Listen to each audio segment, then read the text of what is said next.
আলাইকুম। বর্তমানে ফেসবুকে একটা নতুন বিষয় আমি লক্ষ্য করছি।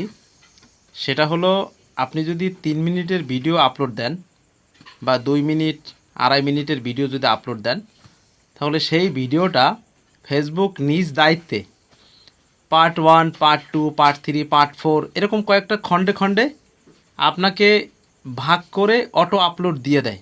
আপনি আপলোড দেবেন একটা, ফেসবুক আপনাকে 5 থেকে 6টা ভিডিও আপলোড দিয়ে দেবে। দিয়ে ওইটা মানুষের সামনে অথবা অডিয়েন্সের সামনে শো করাবে। শো করাইলে আপনার লাভ কি? আপনার এইখানে ভিডিওটা অল্প অল্প ক্লিপ হইল। আমরা অনেক সময় আছে না, প্রথম ছোট ছোট ক্লিপে ভিডিওগুলা করে এরপরে একত্রে অ্যাড করে লং ভিডিও করছি।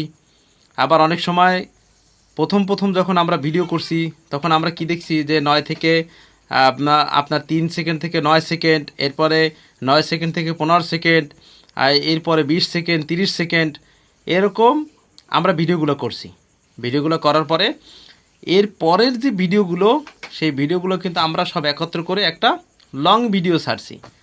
তো এখন যদি আপনি লং ভিডিওগুলো ছাড়েন, তাহলে আপনি খেয়াল করবেন আপলোড দেওয়ার পরে একটা লং ভিডিও ছাড়লেন, ওইটা থেকে আপনি আবার অটো কানেক্ট করে ওই মূল ভিডিওর কানেক্ট করে আপনি যদি রিলস ভিডিও দেন, এই 2টা ভিডিও আপনি আপলোড দিলেন, কিন্তু আপনার ওই ভিডিওটা কয়েকটা খণ্ডে খণ্ডিত হবে, যেটা ফেসবুক নিজে করে দেবে।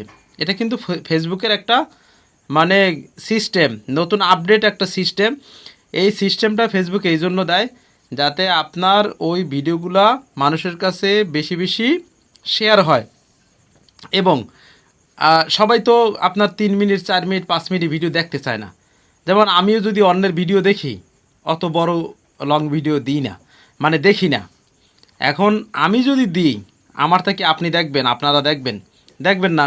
তাহলে আমি তো ভিডিও দিয়েই বসে থাকি অ্যাক্টিভ।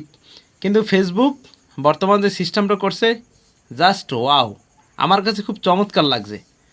এই চমৎকার সিস্টেমটা খুবই ভালো। একটা ভিডিওকে তারা 4টা, 5টা, 6টা পার্ট করে দেয়। পার্ট করে দেওয়ার পরে আপনার ফলোয়ার, নন ফলোয়ার সবার কাছে কিন্তু এটা শো হয়। শো হইলে কিন্তু খুব মানে একটা চমৎকার একটা বিষয়। আপনি চিন্তা করেন, একটা ভিডিও দিয়ে আপনি 6টা ভিডিও নিজের আপলোড দেওয়া লাগলো না, আপনার আলাদা এমবি গেল না, আপনার পরিশ্রম হলো না, আপনার সময় গেল না। ফেসবুক এক ভিডিও দিয়ে বা একটা লং ভিডিওকে আপনি যদি কানেক্ট করে রিলস ভিডিও দেন, সেটা থেকে আপনাকে 6টা বা 5টা পার্ট করে ভিডিও আপলোড দিয়ে দেবে। তাহলে এটা কিন্তু খুবই খুবই ভালো একটা উপায়। ফেসবুককে ধন্যবাদ। আর এভাবে ভিডিও করলে আপনার কিন্তু ভিডিও ভাইরাল হওয়া সহজ উপায়। তো ধন্যবাদ, ভালো থাকুন। আজকে এই পর্যন্ত, দেখা হবে নতুন ভিডিওতে।